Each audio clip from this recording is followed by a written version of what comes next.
और बच्चों मिजाज कैसे है? बढ़िया। चलिए आज बेटा भौतिक विज्ञान 11 गति के नियम, लॉज ऑफ मोशन, 5वां अध्याय होगा और मेरा पहला लेक्चर। ठीक है, तो यहां हम बात करेंगे बेटा जो गति के नियम है पूरा यानी बल पर आधारित है। तो सबसे पहले हम बल की संकल्पना देखेंगे। बल की संकल्पना यानी concept of force. Concept of force. तो जैसे बल अगर मैं बहुत छोटे, अब तो छोटे क्लास में बताते हैं बल को 5वीं छठी के अंदर कि भाई किसी चीज को हम खींचते हैं या धकेलते हैं। खींचना या धकेलना, ठीक है, बहुत अच्छी डेफिनेशन बच्चों के लिए। किसी चीज को हम खींचे बल की जरूरत होगी, या किसी चीज को अपने से दूर ढकेलें तो बल की आवश्यकता होगी। तो खींचना या धकेलना, इसमें किसकी आवश्यकता होगी? आपको बल की आवश्यकता होगी। बल से ही किसी वस्तु को हम खींचेंगे अपनी ओर या अपने से दूर धकेलेंगे तो हमें क्या लगाना पड़ेगा? एक बल आरोपित करना पड़ेगा। ठीक है, तो खींचना या ढकेलना क्या करना पड़ेगा? बल आरोपित करना पड़ेगा। बल आरोपित करना पड़ेगा। ये तो बच्चों बहुत छोटे क्लास की बात रही। अब हमें जो इस स्टेज पर, ठीक है, हम इसको बहुत ब्रॉडली इसको अच्छे से पढ़ेंगे, इसको बल की संकल्पना को। ठीक है, तो बल ये जान लीजिए एक ऐसा भौतिक कारक है, एक ऐसी भौतिक राशि है जो कुछ कार्य करती है या करने की कोशिश करती है। अब एक एक चीज को समझे। जैसे कोई वस्तु रुकी हुई है, ये वस्तु रुकी हुई है, इसे मुझे चलाना है तो क्या चाहिए? मुझे बल चाहिए। अगर मैं बल लगाऊंगा तो ये मूव करेगी। ठीक है, तो अगर मैं बल लगाता हूं तो ये क्या करेगी? यानी स्थिर अवस्था में, विराम अवस्था में है, अगर विराम अवस्था से अपनी गतिक अवस्था में आने के लिए इसको मुझे फोर्स लगाना पड़ेगा, बल लगाना पड़ेगा। ठीक है, या मैंने कहा कि बल वो भौतिक कारक है जो किसी वस्तु को जो विराम में है उसे चला सकता है या चलाने की कोशिश कर सकता है। जैसे दीवार है, दीवार पर जो स्थिर अवस्था में, विराम अवस्था में अगर मैं इस पर बल लगाऊं, अगर मैं दीवार पर बल लगाऊं, ठीक है, तो बल लगाने की, इसको खिसकाने की कोशिश कर सकता हूं मैं। ठीक है, ये खिसकेगी नहीं लेकिन मैं कोशिश कर सकता हूं। तो इसका मतलब हो गया कि बल वो भौतिक कारक है जो किसी वस्तु को जो विराम अवस्था में है उसको चला दे या चलाने की कोशिश करे। एक बात। दूसरी बात, बल वो भौतिक कारक है जो किसी चलती वस्तु को रोक दे। एक पेन मेरे पास आ रहा है, मैं इसे रोक दूंगा आराम से। ये मेरे पास आया, मैंने रोक दिया इसको। ठीक है, या रोकने की कोशिश करे। अब जैसे कोई बच्चा साइकिल लेकर आ रहा है, तेजी से हमारे पास आया, हमने रोक दिया। ठीक है, कोई बाइक लेकर आया, चलो उसे भी रोक देते। अब कोई कार लेके आ रहा है बच्चों, अब उसे हम रोकने की कोशिश ही कर सकते हैं लेकिन ऐसी कोशिश करिएगा नहीं। ठीक है, तो बेटा यहां पर ये भी भौतिक कारक जो हो गया बल होगा। यानी अब दो चीजें मिल गई आपको। पहला, अगर वस्तु रुकी है उसे चलाने के लिए या चलाने की कोशिश करने के लिए बल की जरूरत पड़ेगी, बल चाहिए होगा। ठीक है, या कोई वस्तु चल के आ रही है, उसे रोकने के लिए या रोकने की कोशिश करने के लिए बल की जरूरत पड़ेगी, बल लगाना पड़ेगा आपको। यानी कोई अवस्था है उसको परिवर्तित करने के लिए आपको बल चाहिए। ठीक है, तीसरी बात, अगर कोई वस्तु किसी दिशा में चल रही है, उसकी दिशा परिवर्तन के लिए भी मुझे बल आरोपित करना पड़ेगा। ये मेरे पास आ रहा है, मार्कर मेरे पास आया, मैंने इसकी फोर्स लगा के, बल लगा के इसकी दिशा बदल दी।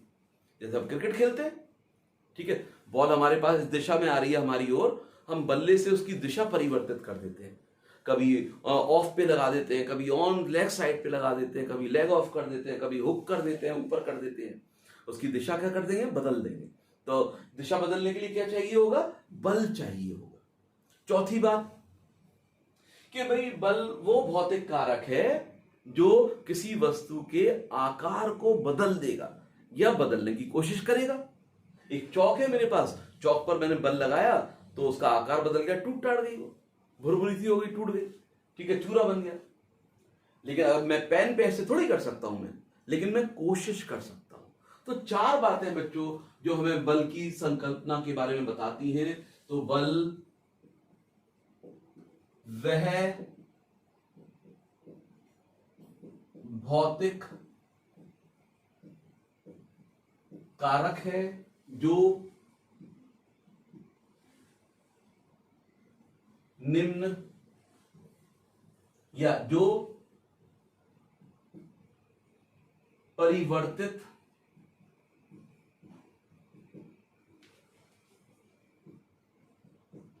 करता है या करने का प्रयास करता है। यानी बल वह भौतिक कारक है जो परिवर्तित करता है या करने का प्रयास करता है। क्या परिवर्तित करता है, क्या करने का प्रयास करता है? नंबर 1, विराम अवस्था को, यानी परिवर्तित कर सकता है या परिवर्तन करने का प्रयास करता है। ठीक है, तो विराम अवस्था को ये बदल सकता है या गतिक अवस्था को, गतिक अवस्था को अगर कोई वस्तु चल रही है, ठीक है, चलती वस्तु को या तो रोक सकता है या रोकने का प्रयास कर सकता है। तो बल वह भौतिक कारक है जो परिवर्तित करता है या करने का प्रयास करता है। विराम अवस्था को परिवर्तित कर देगा, विराम अवस्था को परिवर्तित कर देगा मतलब उसे चला देगा, यानी रुकी वस्तु को चला देगा या चलाने का प्रयास करेगा। भाई बल या तो उसे चला देगा रुकी वस्तु को या चलाने का प्रयास करेगा। गतिक अवस्था को कैसे? गतिक अवस्था चलती वस्तु को रोक देगा या रोकने का प्रयास करेगा। चलती वस्तु को रोक देगा या रोकने का प्रयास करेगा। चलती वस्तु को रोक देगा या रोकने का प्रयास करेगा। ठीक है, तीसरी चीज दिशा, यानी चलती वस्तु की दिशा को बदल देगा या बदलने का प्रयास करेगा। ठीक है, यानी चलती वस्तु या चलती हुई वस्तु की दिशा को बदल देगा या बदलने का प्रयास करे। ठीक है, अंतिम बिंदु आकार, यानी बल वह भौतिक कारक है जो आकार को परिवर्तित कर देगा या परिवर्तन करने का प्रयास करेगा, बदलने का प्रयास करेगा। यानी वस्तु के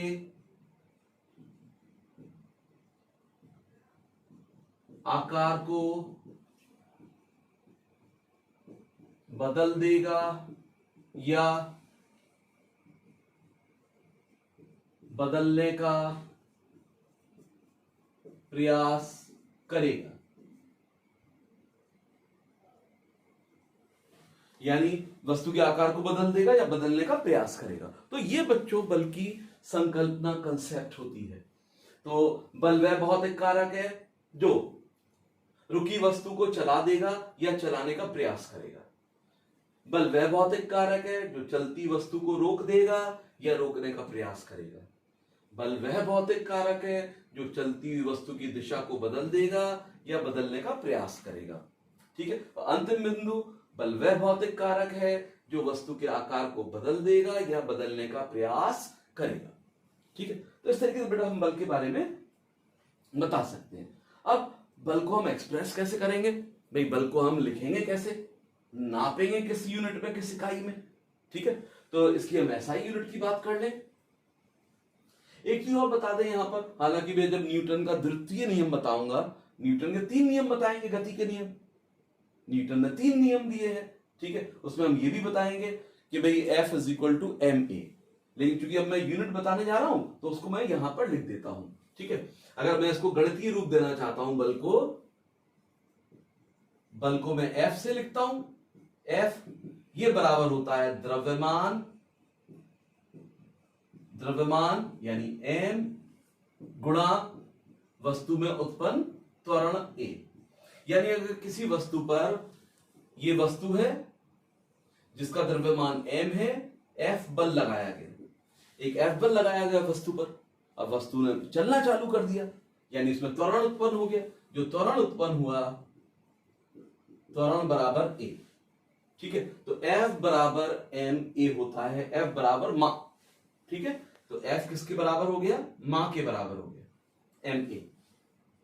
तो बेटा यहां ऐसे लिखने से ना, अब इसका हम एसआई यूनिट बना सकते हैं, एसआई यूनिट और सीजीएस यूनिट के बारे में बता सकते हैं।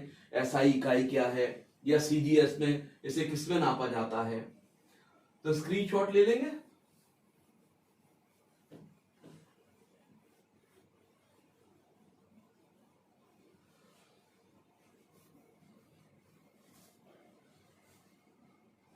तो बेटा अब यहां पे एसआई यूनिट या इकाई, तो बेटा जो एसआई इकाई है F is equal to m a, द्रव्यमान को हम किलोग्राम में नापेंगे। ठीक है, केजी लिख देते हैं ऐसे, केजी किलोग्राम। बेटा जो त्वरण होता है, त्वरण का मात्रक एसआई मात्रक मीटर प्रति सेकंड स्क्वायर। बेटा जो गुरुत्वीय त्वरण होता है 9.81 या 9.8, क्या लिखते हैं आप, मीटर प्रति सेकंड स्क्वायर। तो ये हो गया मीटर प्रति सेकंड स्क्वायर। तो 1 किलोग्राम यानी 1 किलोग्राम मीटर प्रति सेकंड स्क्वायर, इसको हम बोलते हैं 1 न्यूटन। क्या बोलते हैं, 1 न्यूटन। शॉर्ट में अगर मैं लिखूंगा 1N बराबर 1 किलोग्राम मीटर प्रति सेकंड स्क्वायर। अब जैसे कहा जाए कि भाई 1 किलोग्राम 1 न्यूटन की परिभाषा बनाओ। 1 न्यूटन की परिभाषा क्या होगी, यानी 1 न्यूटन वह बल है जो 1 किलोग्राम के पिंड या 1 किलोग्राम की वस्तु में 1 मीटर प्रति सेकंड स्क्वायर का त्वरण उत्पन्न कर दे। ठीक है, अगर मैं परिभाषा बनाऊं, किसकी परिभाषा, परिभाषा किसकी, 1 न्यूटन की। ठीक है, जनरली पूछ लिया जाता है सामान्यतः। तो 1 न्यूटन को हम कैसे परिभाषित करेंगे, 1 न्यूटन वह बल है जो 1 किलोग्राम की वस्तु में 1 मीटर प्रति सेकंड स्क्वायर का त्वरण उत्पन्न करता है। तो बेटा ये ध्यान रखेंगे कि 1 न्यूटन वह बल है जो 1 किलोग्राम की वस्तु में 1 मीटर प्रति सेकंड स्क्वायर का त्वरण उत्पन्न करता है। ठीक है, करता सही से लिख देता हूं मैं, करता है। तो बेटा ये तो रही इसकी एसआई इकाई। और जो सीजीएस इकाई होती है, सीजीएस, ठीक है, सीजीएस में इसको हम डाइन के अंदर, डाइन, डायन मत कह देना इसको बच्चों, डायन। ठीक है, डायन नहीं है, डाइन। ठीक है, क्या बोलते हैं इसको, डाइन बोलते हैं, DYNE। तो बेटा ये सीजीएस इकाई होती है, यानी F is equal to m a. अब द्रव्यमान को ग्राम में नापा जाएगा, 1 ग्राम, और त्वरण को नापा जाएगा सेंटीमीटर CM प्रति सेकंड स्क्वायर। तो 1 ग्राम सेंटीमीटर प्रति सेकंड स्क्वायर को हम एक डाइन बोलते हैं। ये क्या हो गया, एक डाइन हो गया। तो एक डाइन बराबर, अब एक डाइन का डेफिनेशन भी बन गया, एक डाइन बराबर किसके, 1 ग्राम सेंटीमीटर पर सेकंड स्क्वायर। 1 ग्राम सेंटीमीटर प्रति सेकंड स्क्वायर के बराबर एक डाइन हो गया। तो एक डाइन की परिभाषा बना ले, परिभाषा किसकी, एक डाइन की। ठीक है, एक डाइन वह बल है, वह बल है जो 1 ग्राम की वस्तु में, 1 ग्राम की वस्तु में 1 ग्राम की वस्तु में 1 सेंटीमीटर प्रति सेकंड स्क्वायर का त्वरण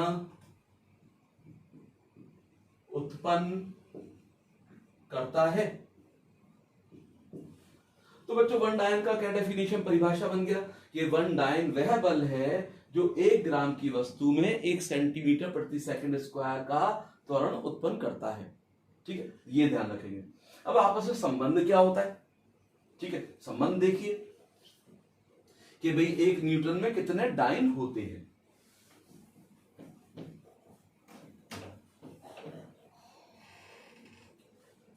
तो 1 न्यूटन, अभी हमने लिखा 1 न्यूटन किसके बराबर है बच्चों, 1 किलोग्राम मीटर प्रति सेकंड स्क्वायर। ठीक है, अब 1 किलोग्राम को ग्राम के अंदर लिखो। 1 किलोग्राम में 1000 ग्राम होते हैं, तो 1 किलोग्राम की जगह मैंने लिख दिया 1000 यानी 10 की घात 3। ठीक है, 10 की घात 3 ग्राम। 1 किलोग्राम में कितने, 1000 ग्राम। चाहे तो पूरा ऐसे करके लिख दें, बाद में पावर लगा देंगे। 1000 ग्राम, 1 किलोग्राम में 1000 ग्राम। ठीक है, गुणा मीटर सेकंड स्क्वायर, मीटर को सेंटीमीटर में बदलो। डायन ग्राम सेंटीमीटर पर सेकंड स्क्वायर है।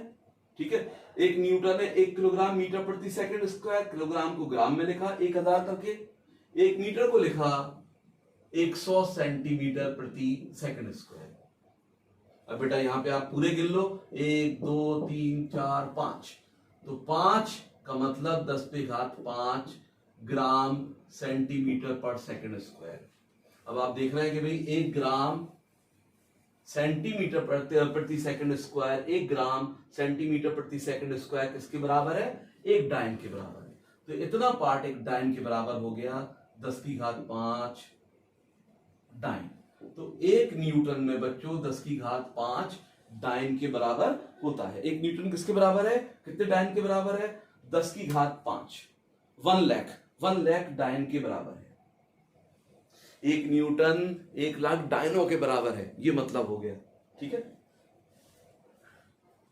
चलिए इस पे अब बात करते न्यूटन के गति के नियम। 3 गति के नियम है। न्यूटन के गति के नियम।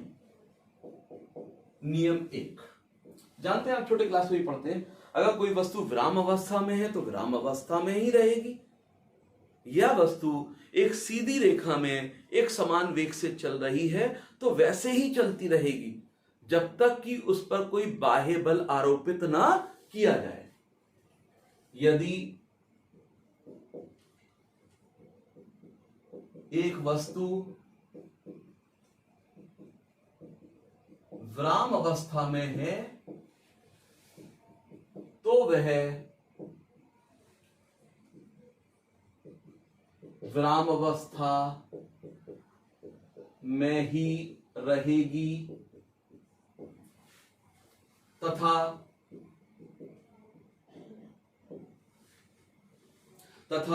या कर दीजिए, या एक वस्तु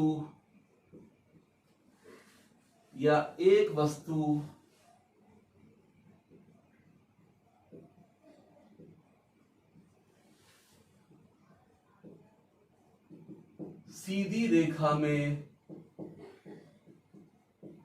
एक समान वेग से चल रही है तो वह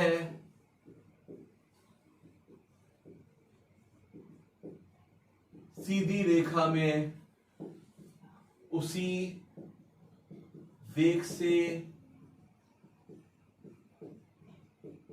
चलती रहेगी जब तक कि उस पर कोई बाह्य बल कार्य ना करे, जब तक कि उस पर कोई बाह्य बल कार्य ना करे। ठीक है, यानी बाह्य बल चाहिए आपको, यानी मोशन लाने के लिए, किसी वस्तु को गतिमान करने के लिए आपको बाह्य बल लगाना पड़ेगा, आंतरिक बल से काम नहीं चलेगा। ठीक है, तो ये बेटा एक तरीके से जड़त्व का नियम भी कहलाता है, जड़त्व का नियम, इसे हम अलग से जड़त्व का नियम, ठीक है, जब हम तीनों नियम लिख लेंगे तो जड़त्व का नियम और उसके एग्जाम्पल उदाहरण अलग से डिस्कस करेंगे। ठीक है, दूसरा बेटा जो दूसरा नियम है वो हमें बता रहा है, जो भी मैंने लिखा, F इज इक्वल टू मा या ma, यानी किसी वस्तु पर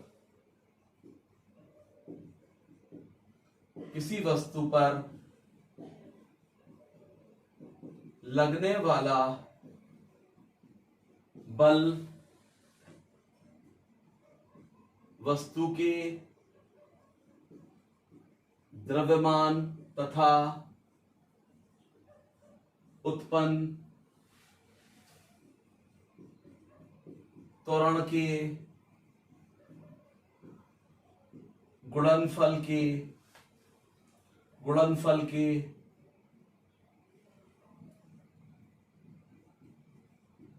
बराबर होता है, यानी F is equal to m गुणा a, मा, यानी किसी वस्तु पर लगने वाला बल वस्तु के द्रव्यमान और उत्पन्न त्वरण के गुणनफल के बराबर होता है।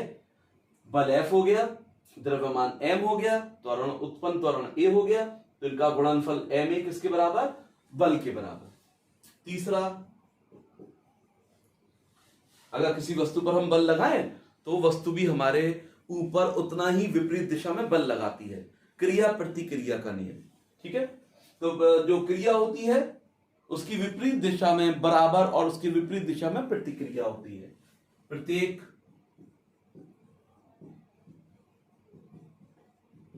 क्रिया के बराबर परंतु विपरीत दिशा में एक प्रतिक्रिया होती है, यानी एक्शन रिएक्शन,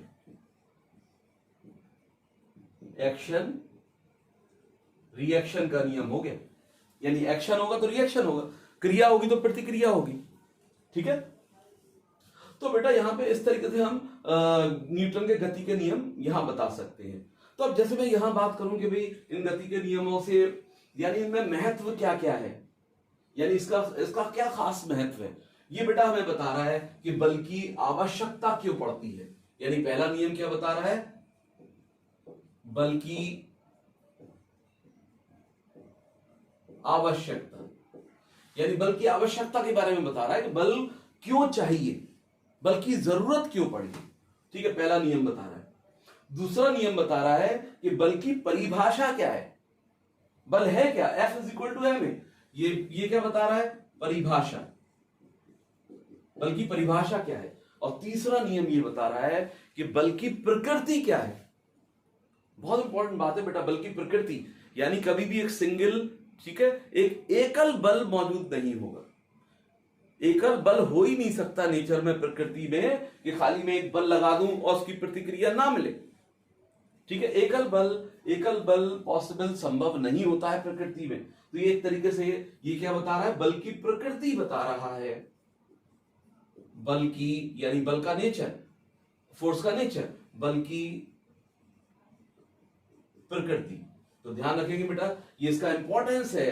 पहला नियम ये बता रहा है बल की जरूरत क्यों है, दूसरा नियम बल की परिभाषा बता रहा है, और तीसरा बल की प्रकृति बता रहा है। तो बेटा इतना ही रखते हैं, अगले लेक्चर में हम जड़त्व का नियम, अब ये बारी बारी से सबको इलैबोरेट करेंगे। ठीक है बेटा।